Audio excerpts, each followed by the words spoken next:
Did you know ASBN, America's Small Business Network, is now available on your TV? That's right. ASBN is now streaming on Roku, Apple TV, and Fire Stick, and available for download in the App Store. Scan the QR code to download the ASBN app today.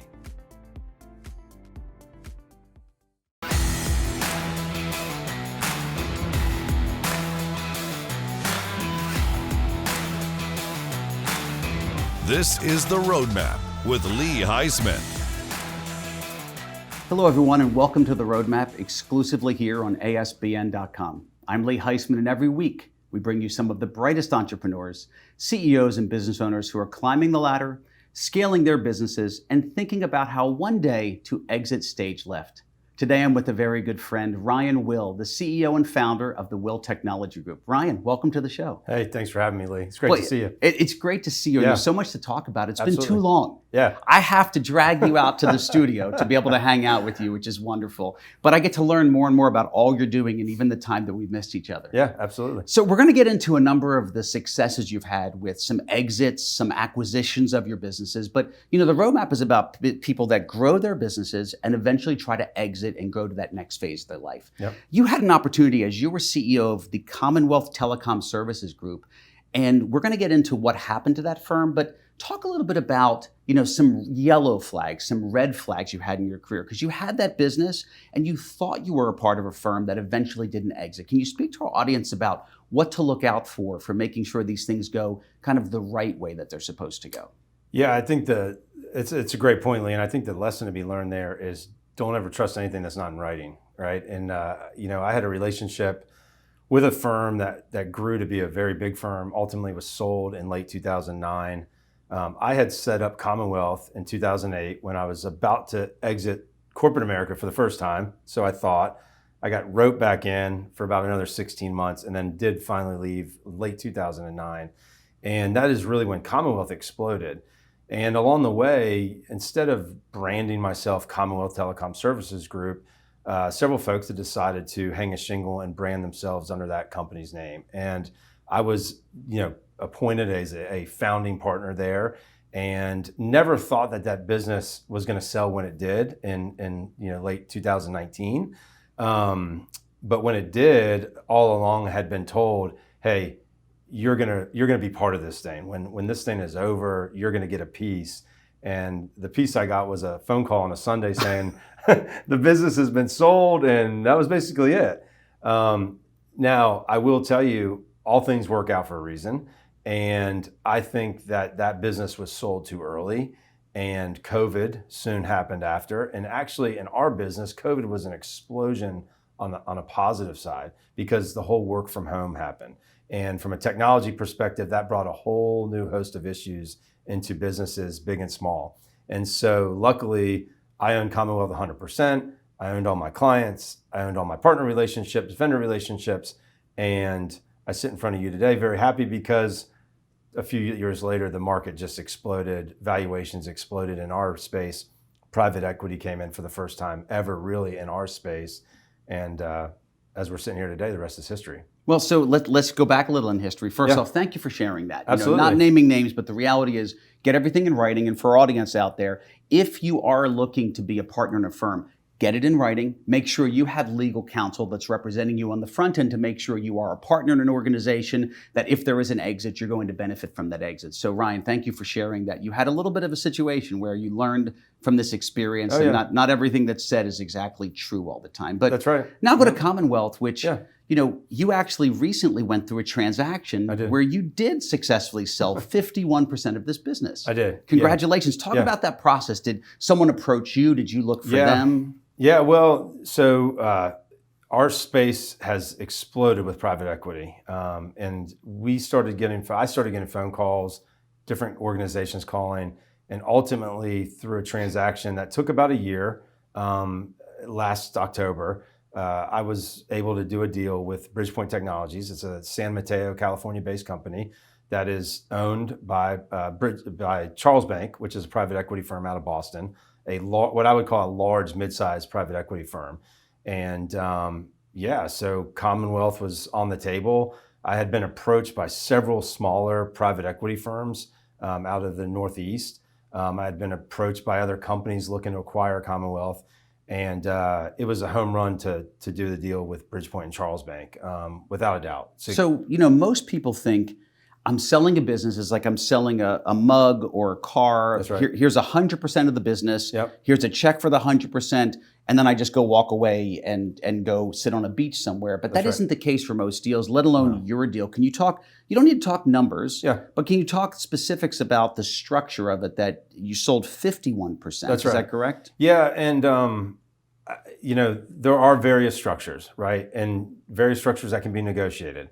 In my situation, I didn't really want to sell. I probably could have sold more than 51%.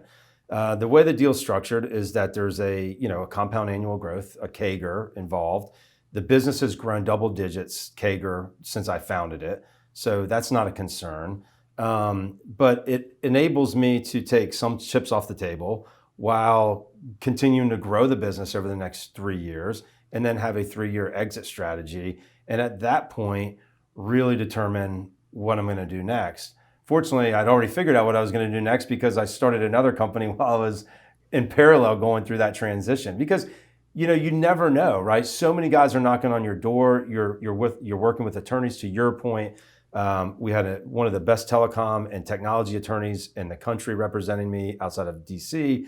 Ramon, which is a major international law firm, representing me on the deal side. But nothing is done until it's done.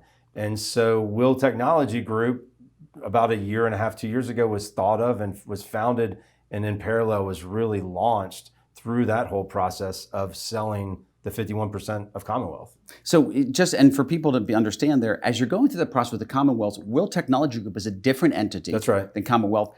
It's focused on different aspects of technology. Is that correct? It is. It's focused on what Commonwealth is focused on to an extent, but it's a lot more directly client focused, deep and wide. I mean, truly coming in and being able to help with almost everything under the sun technology, and leveraging a significant portion of Bridgepoint. One thing that the Bridgepoint acquisition does for me is it gives me a huge, 300 plus organization of engineers, and we can do business process outsourcing and all sorts of things, human capital, outsource call center work, things that we would have never done in the past. We'd have done more services related things.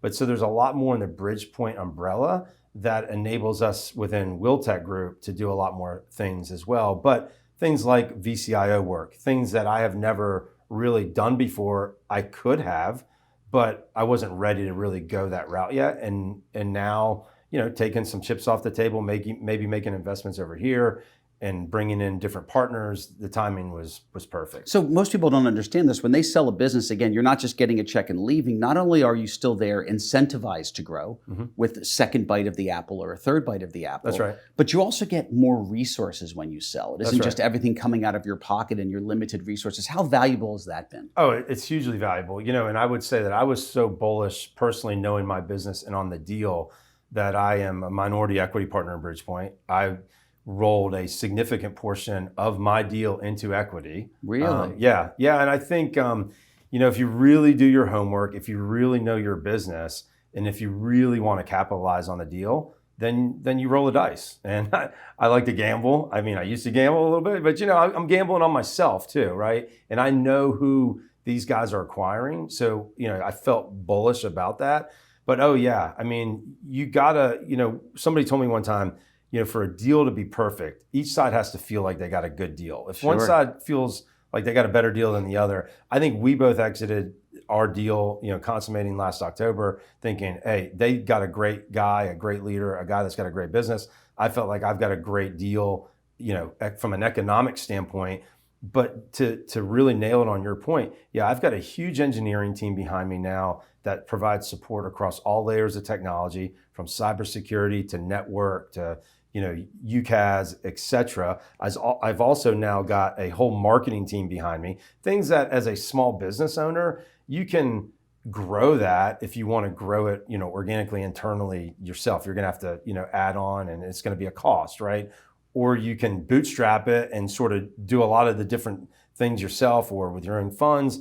But now with a deal like I've done, yeah, I mean, I've got all the support in the world. We can literally, and we do sell to Fortune 100 companies all the way down to one location, large, business or mom and pop businesses. I mean, it's everything in So between. Ryan, I will tell you, and for our listeners out there and viewers, that is the key, and it's called arbitrage. And I'll tell you right now, when a business like yours, Ryan, is getting purchased for a certain multiple, a 4X, a 5X, a 6X, the buyers, the big PE firms, like Ryan just said, they're pulling together all the Ryans to sell already at a 10, 11, 12X. So Ryan taking equity in that firm is very smart, because no matter how much you grow, your organization is never going to grow as big as the bigger one that you've sold to. So it's a very, very smart move. So something I want to touch on as we kind of wrap this up, of course, is, in life, it's about a balance, right? No, and it was never really balanced. We call it the juggle, the work-life juggle, of course.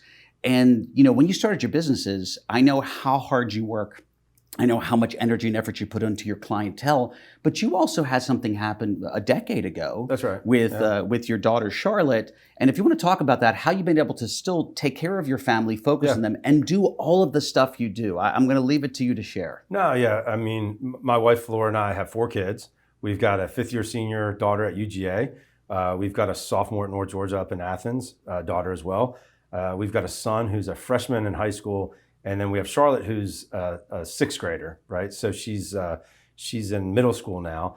But yeah, our daughter Charlotte was born with an extremely rare pediatric liver disease. It was a crazy decade, and it continues. But God willing, last February the 13th, when everybody was watching the Cincinnati Bengals LA Rams Super Bowl, Charlotte was getting a liver transplant, and she had spent at Children's Hospital here in Atlanta. She had spent a ton of time in and out of the hospital. She had various surgeries in her first 10 years of her life. Thankfully she was so young, so she doesn't remember so many of the different things.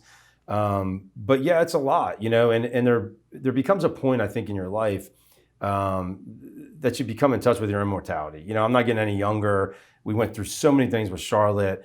And so I think timing with anything is extremely important. And yes, there's a growth in our business, in our world right now with PE firms coming in and all those sorts of things. But you have to know personally what's, I think, important as well. And for me, it wasn't a matter that I'm ready to just fully exit and retire, because I'm not there. Plus, I love the thrill of the hunt too much. So I'll be doing this stuff for a long, long time. But, you really have to be able to juggle a lot of different things. And with Charlotte, it just, I think, maybe made me more laser focused on everything I did in my life. To your point about juggling different balls, personal, professional.